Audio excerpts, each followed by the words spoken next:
नमस्कार, स्वागत है आपका JKLH प्राइम टाइम देख रहे हैं आप। मैं हूं आपके साथ सना वारिस। प्रधानमंत्री नरेंद्र मोदी ने moneycontrol.com को सबसे बड़ा एक्सक्लूसिव इंटरव्यू दिया। इस इंटरव्यू के दौरान प्रधानमंत्री मोदी ने G20 समिट की अध्यक्षता, महंगाई, आर्थिक विकास और वैश्विक स्तर पर भारत के प्रति नजरिए को लेकर बातचीत की। प्रधानमंत्री मोदी ने कहा कि कोरोना महामारी और देशों के बीच चल रहे संघर्ष के कारण महंगाई की गति वैश्विक स्तर पर तेजी से बढ़ी है। हालांकि दुनिया के अन्य देशों के मुकाबले भारत में उन्होंने कहा कि महंगाई दर कम रही। यही नहीं, प्रधानमंत्री मोदी ने राजनीतिक, कूटनीतिक और आर्थिक दुनिया के देशों के साथ मित्रता कायम रखने के सवालों पर जवाब देते हुए कहा कि कई दशकों की अस्थिरता के बाद 2014 में भारत के लोगों ने एक स्थिर सरकार के लिए वोटिंग की थी, जिसके पास देश के विकास के लिए नीति और स्पष्ट एजेंडा था। यानी अवाम के पास उस वक्त ये एजेंडा था कि उन्हें नीति क्लियर चाहिए, साफ चाहिए, इसलिए ऐसी सरकार चुननी है। साथ ही प्रधानमंत्री मोदी ने कहा कि 2014 में मुझे कोई नहीं जानता था। इसके अलावा पीएम ने अपने 9 साल की कार्यकाल को याद किया। राजनीतिक पंडितों का मानना है कि पीएम के इस इंटरव्यू में विरोधियों पर वार दिखा तो 2024 के लिए लोगों के समर्थन का हुंकार भी दिखा। आज इसी मुद्दे पर जानेंगे खास मेहमानों से उनका रुख।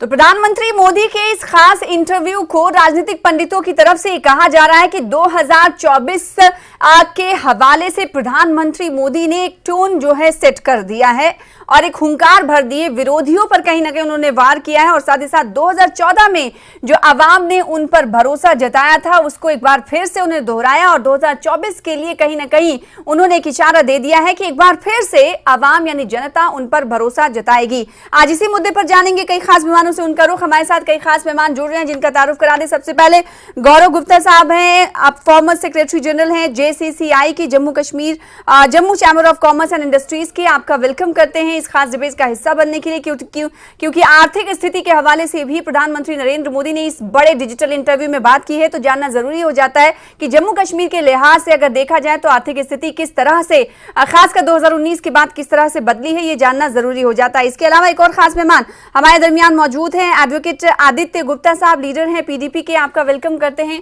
इस खास डिबेट का हिस्सा बनने के लिए।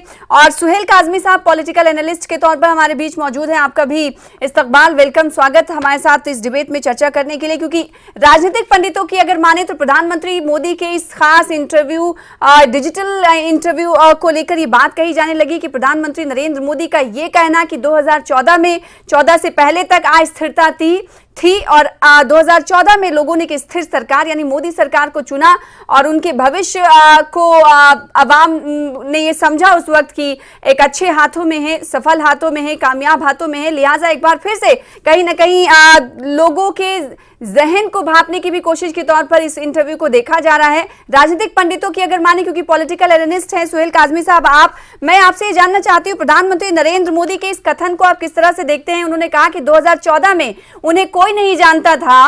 प्रधानमंत्री मोदी ने कहा कि मुझे कोई नहीं जानता था, लेकिन जनता का आशीर्वाद मिला। 2014 में से पहले तक अस्थिरता थी, लेकिन स्थिर सरकार लोगों ने चुनी।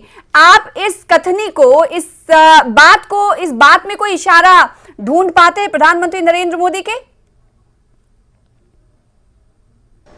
2014 से पहले का भारत देखें और 2014 के बाद का भारत देखें, एक चीज तो तय थी कि UP2 में जिस इकोनॉमिक रिसेशन से हिंदुस्तान गुजर रहा था, उसमें पूरा हिंदुस्तान, पूरा भारतवर्ष, उसमें बगैर मजहब मिल्लत पूरा भारत जो था एक अल्टरनेटिव को तलाश कर रहा था। और उस अल्टरनेटिव में नरेंद्र दामोदर मोदी उभर के सामने आए और भारतीय जनता पार्टी को वन गो में हिंदुस्तान ने वोट किया और स्टेबल मजबूत सरकार जो आज आप देख रहे हैं, जिसको 9 साल पूरे हो रहे हैं मरकज में, वो आपको दे दी। और एक बात तो है कि 9 साल में जो कुछ पॉजिटिव हुआ वो ये था कि पूरे वर्ल्ड में इंडिया की जो इमेज थी, खासकर फॉरेन पॉलिसीज को लेके, वो काफी इंप्रूव हुई, काफी अच्छी तरह मजबूत हुई और उसमें टायरलेसली ऑनरेबल प्राइम मिनिस्टर ने काम किया, इसमें कोई दो राय नहीं है।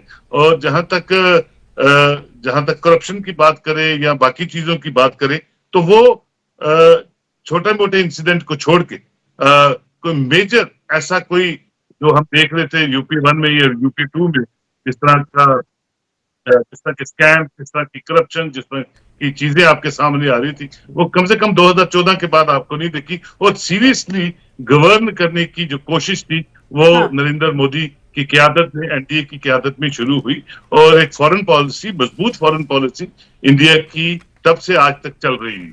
ठीक है, तो आपको लगता है कि 2014 के बाद बहुत कुछ बदला है? प्रधानमंत्री मोदी की इस बात में ये भी इशारा है क्या? उन्होंने एजेंडा सेट कर दिया 2024 के लिए, ये बातें भी उन्होंने कही है क्या? इसमें इन तमाम चीजों को भी देखा जा सकता है?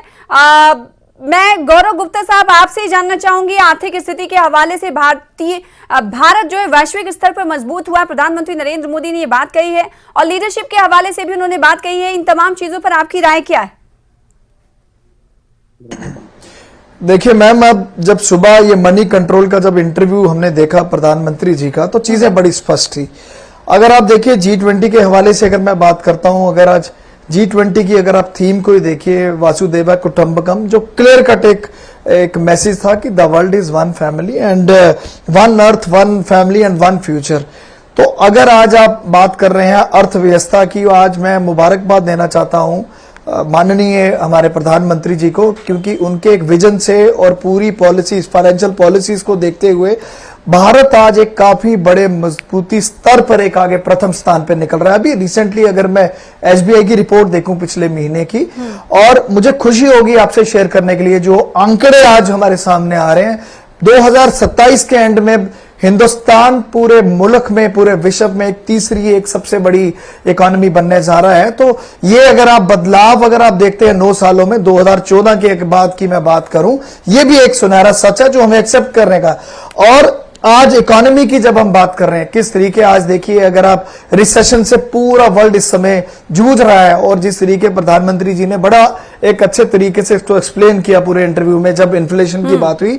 आज इन्फ्लेशन की जब दर की हम बात करते हैं, जो उसकी ग्लोबल जो हम डायनेमिक्स देखते हैं, अगर आप उसकी एक एवरेज अगर आप स्तर देखें, उससे भी हम 2% जो है वो नीचे हैं। तो इट मींस कि हमारे यहां पर जो इन्फ्लेशन का जो हाल है, सूरत हाल है, वो पूरे वर्ल्ड को पता है कि हम लोग कितने एक मजबूती से एक हम आगे बढ़ रहे हैं। और बात आज मैं करूंगा जिन 2 मुल्कों को आज हम सरपास करने जा रहे हैं, खासकर मैं जर्मनी की बात करूंगा।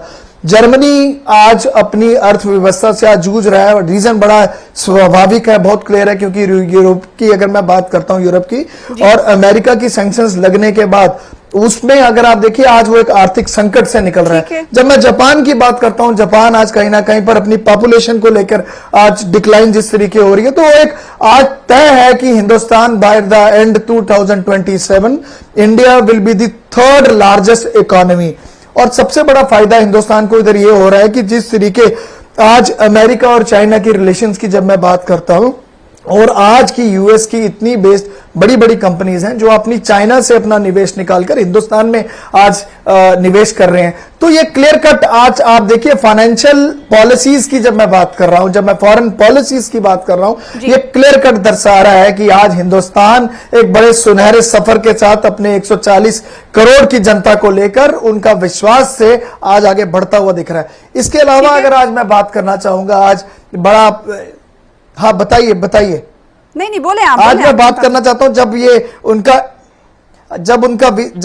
जब शुरू हुआ है इंटरव्यू, उसमें आपने देखा होगा पहली लाइन, आप अगर देखिए पहली लाइन यही थी, सबका साथ, सबका विकास, सबका विश्वास और सबका प्रयास। अगर आप इसको ब्रॉडर वे में देखते हैं, आज वो जो सबके विश्वास या सबके प्रयास की बात हो रही है, सबके विश्वास की बात हो रही है, that is not confined to the India only. आज पूरे मुल्क में आज हिंदुस्तान का आज यहाँ पर डंका बज रहा है और एक बड़े सुनहरे एक पल है हिंदुस्तान के लिए। प्रधानमंत्री नरेंद्र मोदी ने जिन मुद्दों को छुआ, जिन मुद्दों पर खुलकर बेबाकी से बात की, वो मुद्दे कहीं ना कहीं बहुत हद तक एड्रेस किए गए हैं। आरिफ पठानिया साहब, स्पोक्स पर्सन है भारतीय जनता पार्टी के, आपका स्वागत करते हैं डिबेट का हिस्सा बनने के लिए। हमारे दरमियान एडवोकेट आदित्य गुप्ता साहब भी मौजूद हैं। चूंकि इन्फ्लेशन की बात हुई, मुद्रास्फीति की प्रधानमंत्री नरेंद्र मोदी ने बात की, इसके अलावा फॉरेन पॉलिसी पर भी बातचीत की है प्रधानमंत्री नरेंद्र मोदी ने। सुहेल काजमी साहब ने कहा है सीधे तौर पर कि फॉरेन पॉलिसी बहुत हद तक मजबूत हुई है, यूपीए 2 के बाद अल्टरनेटिव देने में प्रधानमंत्री या फिर मोदी सरकार जो है कामयाब हुई है। इसके अलावा महंगाई दर की बात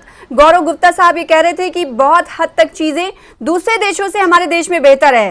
पीडीपी इन तमाम चीजों पर क्या राय रखती है, क्या प्रतिक्रिया है आपकी गुप्ता साहब?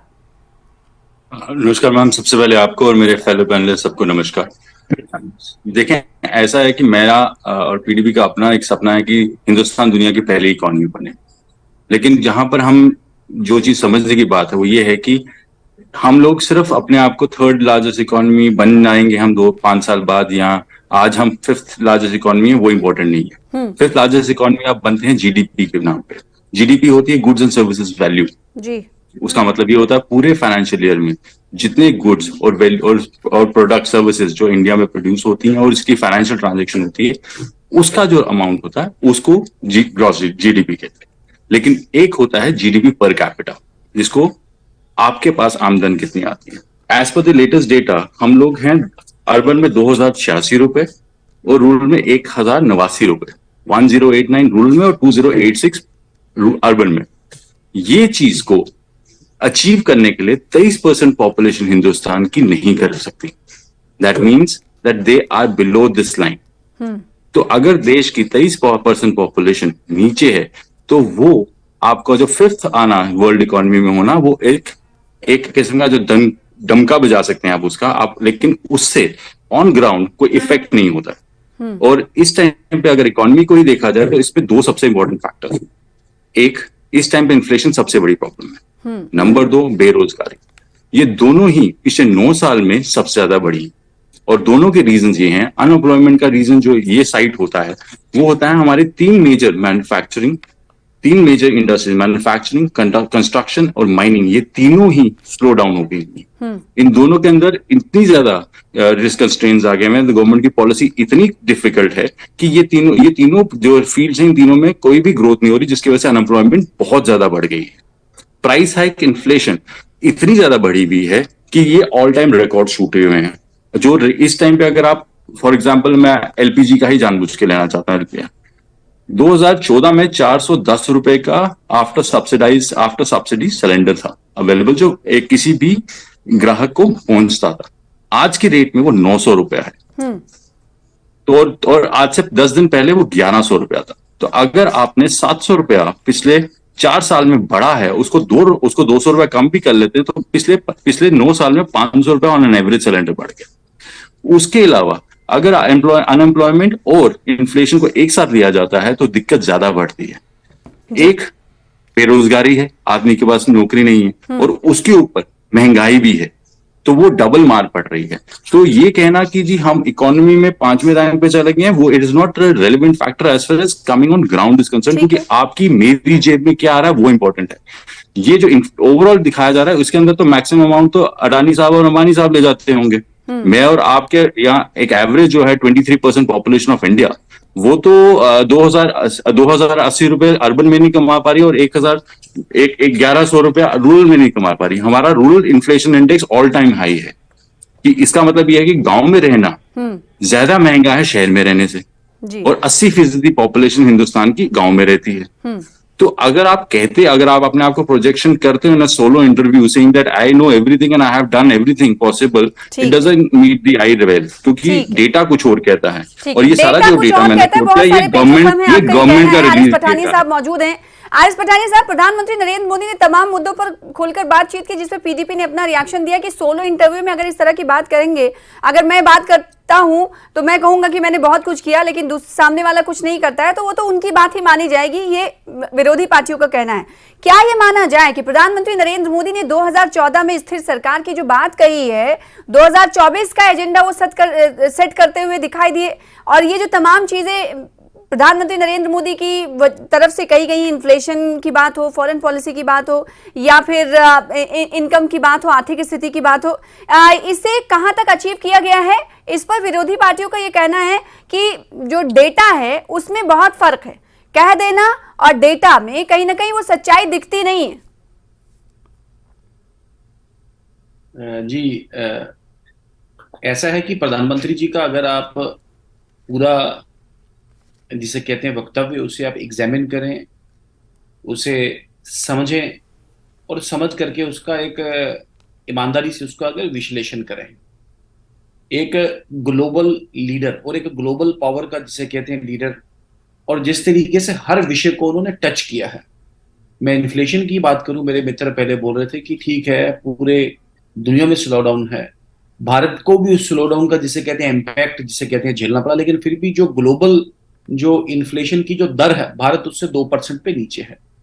और इस इन्फ्लेशन के चलते भी भारत ने मतलब कि जिसे कहते हैं पब्लिक फ्रेंडली डिसीजंस लेने, मतलब कि मान लीजिए जैसे पेट्रोल की बात करें, डीजल की बात करें, तो Bharatiya Janata party ruled states हैं, वो अपना स्टेट का जो शेयर ऑफ टैक्स है दे हैव फॉरगॉन इट, ताकि उन स्टेट्स को जिसे कहते हैं पेट्रोल डीजल की प्राइसेस स्थिर रहे।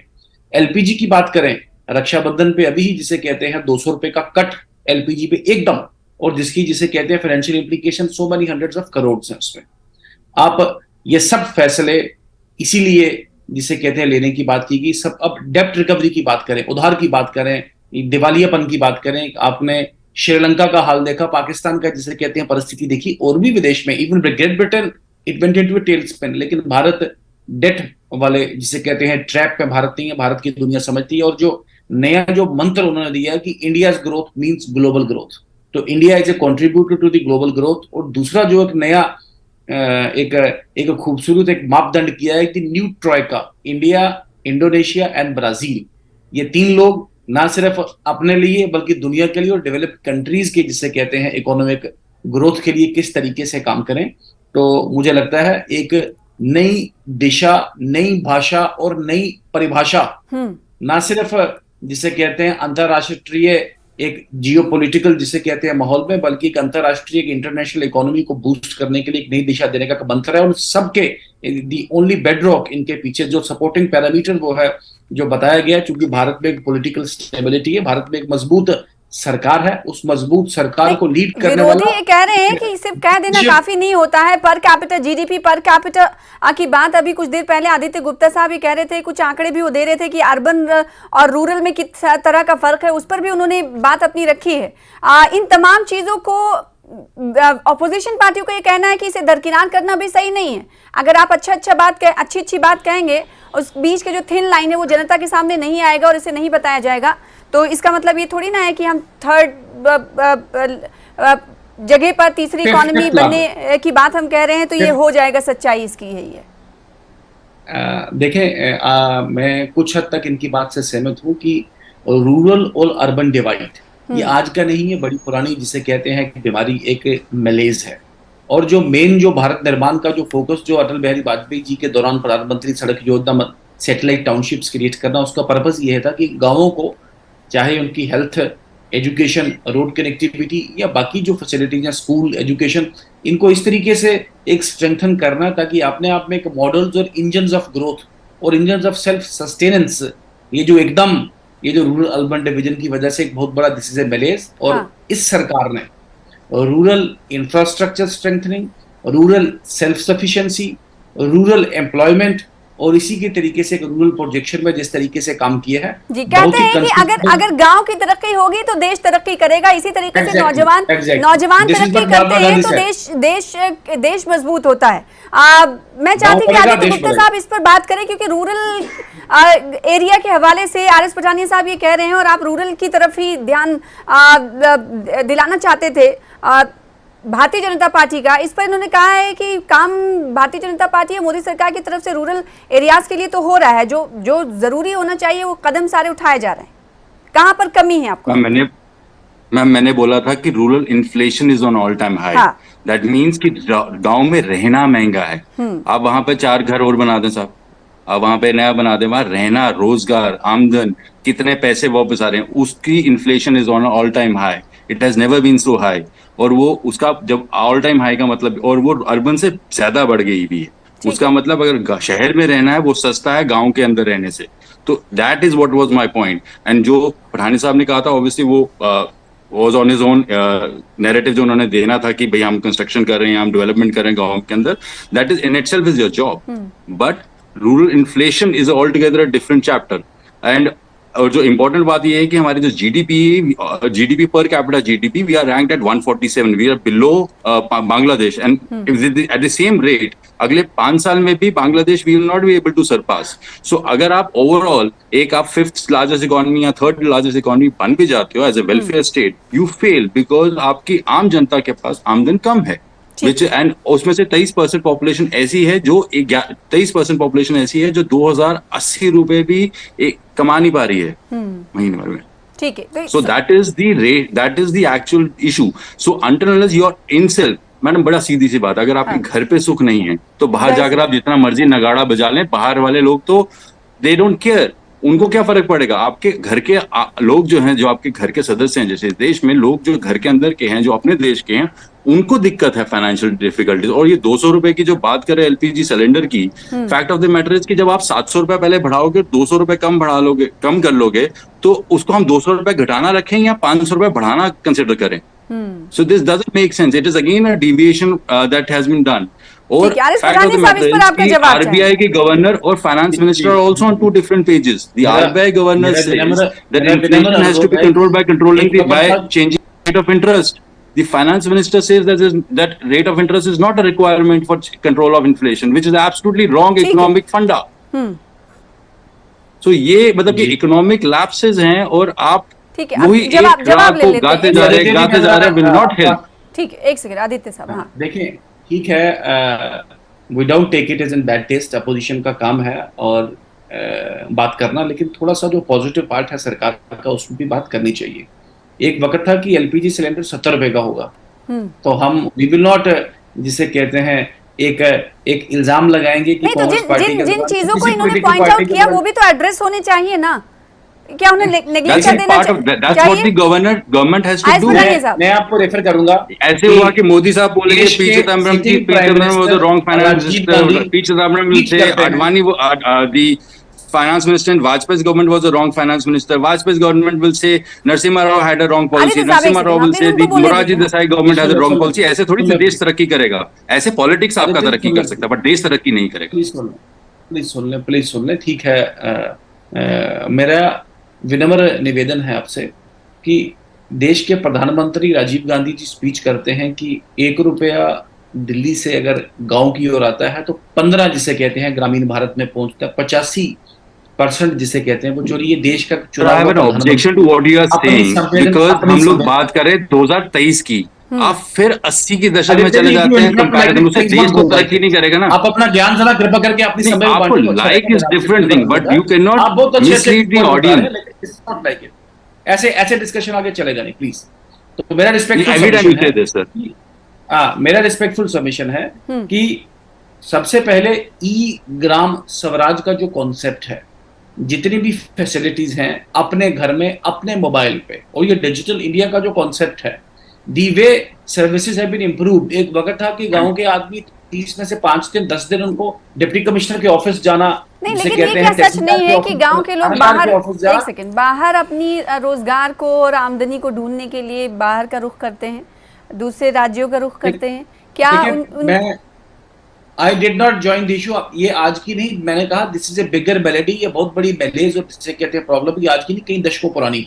Rural urban division, urban migration, ये बहुत बड़ी प्रॉब्लम है। लेकिन आत्मनिर्भर भारत में और इसमें जो एमएसएमईज का कॉन्सेप्ट है, इसमें जो स्टार्टअप्स का कॉन्सेप्ट है, जो छोटे जिसे कहते हैं व्यापारियों को कॉन्सेप्ट है, इसका फोकस ये है। देखें, मैं फिर तो आपको ये कहना है कि गवर्नमेंट की तरफ से इसे एड्रेस किया जाना, कोई नेता, कोई प्रधानमंत्री देश को उठा नहीं सकता जब तक देश को ऑपोजिशन पार्टियों की तरफ से सवाल खड़े कीजिए। सुहेल काजमी साहब, अभी जो बातें यहाँ पर हुई, इसे आप किस तरीके से देखते हैं? 2014 की बात से क्या इन्फ्लेशन और जो तमाम चीजें कही जा रही हैं, जो प्रधानमंत्री नरेंद्र मोदी ने अपने इस इंटरव्यू में बातें कही, आपने सुनी होंगी, और हमने जो कुछ पॉइंट्स बताए हैं उसके तर्ज पर आप क्या कुछ कहना चाहेंगे? नया भारत, नए इंडिया की तरफ बात हो रही है, तो क्या आप मान रहे हैं कि बहुत कुछ बदला जा चुका है और बदलने की भी जरूरत है? तो क्या चीजें? देखिए, बिल्कुल ठीक है। देखिए, आज हम इस डिबेट में नहीं बैठे हैं कि हमने मोदी जी की क्या नाकामयाबियां रही हैं और क्या कामयाबियां रही। डिस्कशन ये है कि आज जो उन्होंने इंटरव्यू दिया पूरे नेशन को डिफरेंट चैनल्स पे, और उस पे चर्चा के लिए हम बैठे हैं। और उस चर्चा में ये जो मोटा मैं समझता हूं वो ये है कि बिल्कुल इसमें दो राय नहीं है। जैसे मैंने पहले कहा कि फॉरेन पॉलिसी इंडिया की स्ट्रांग हुई है और हर देश हिंदुस्तान के साथ व्यापार करना चाहता है। इकोनॉमिकल सबसे बड़ी मंडी मानता है पूरी दुनिया। और जहां तक इन्फ्लेशन की बात है, इन्फ्लेशन अगर आप साउथ एशियन कंट्रीज में देखें और कंपैरेटिवली बाकी हमारे नेबर्स को देखें, तो अगर अभी कुछ दिनों पहले ही टमाटर को जो आप 300 रुपए ले गए थे, लेकिन कहीं ना कहीं उसको आपने फिर 80 रुपीज पे वापस ला दिया। और वही मेरे पड़ोसी मुल्क में जो मैं राजनीतिक विशेषज्ञ होने के नाते आपसे ये जानना चाहती हूँ, जो प्रधानमंत्री मोदी ने ये बात कही कि 2014 में उन्हें कोई नहीं जानता था, और वो आप श्योर हैं कि 2024 में क्या आपको लगता है कि 2024 में जनता उन पर फिर विश्वास जताएगी? इस वजह से उन्होंने ये बात कही, क्योंकि कोई भी बात प्रधानमंत्री मोदी ऐसे ही नहीं कहते। आपको क्या लगता है? इसमें कोई शक नहीं है। सियासतदान अच्छा पॉलिटिशियन पॉलिटिक्स को जब तक टच नहीं करेगा उसकी कोई भी बात पूरी नहीं होती है। नेचुरली संभाविक है कि 2024 को भी उन्होंने जेरे गौर रखा होगा, लेकिन इंडिया में पीपल्स विल इलेक्शंस में प्रिवेल करती है और वो जो 30-40 डेज होते हैं वो डिसाइडिंग फैक्टर होता है कि किस सत्ता में किस की गलियारियों में कौन सी पार्टी को आगे करना है और किसको पीछे करना है। तो ये चीजें तो इलेक्शंस में हम बात करेंगे। नेचुरली संभाविक है जब वो अपनी परफॉर्मेंस की बात करते हैं तो 2024 के इलेक्शंस को हमेशा आगे रखेंगे। बिल्कुल, जब कोई परफॉर्मेंस की बात करता है तो 2000 यानी आने वाले इलेक्शंस पर भी उनका ध्यान होता है, और यही प्रधानमंत्री मोदी ने इस इंटरव्यू में इस तमाम बातों की तरफ इशारा किया है। बहुत शुक्रिया अदा करना चाहेंगे सुहेल साहब आपका, और माफी के साथ क्योंकि दूसरी बार गौरव गुप्ता साहब मैं आपके पास सवालों के साथ आ नहीं पाई, आपका भी बहुत शुक्रिया, और साथ ही साथ गुप्ता साहब आपका भी बहुत शुक्रिया। इसके अलावा आरिस पठानिया साहब आपका भी बहुत शुक्रिया हमारे साथ ज्वाइन होने के लिए, बातचीत करने के लिए इस मुद्दे पर। फिलहाल इसी के साथ मुझे दीजिए इजाजत। लगातार देखते रहिए न्यूज़ 18 JKLH। नमस्कार।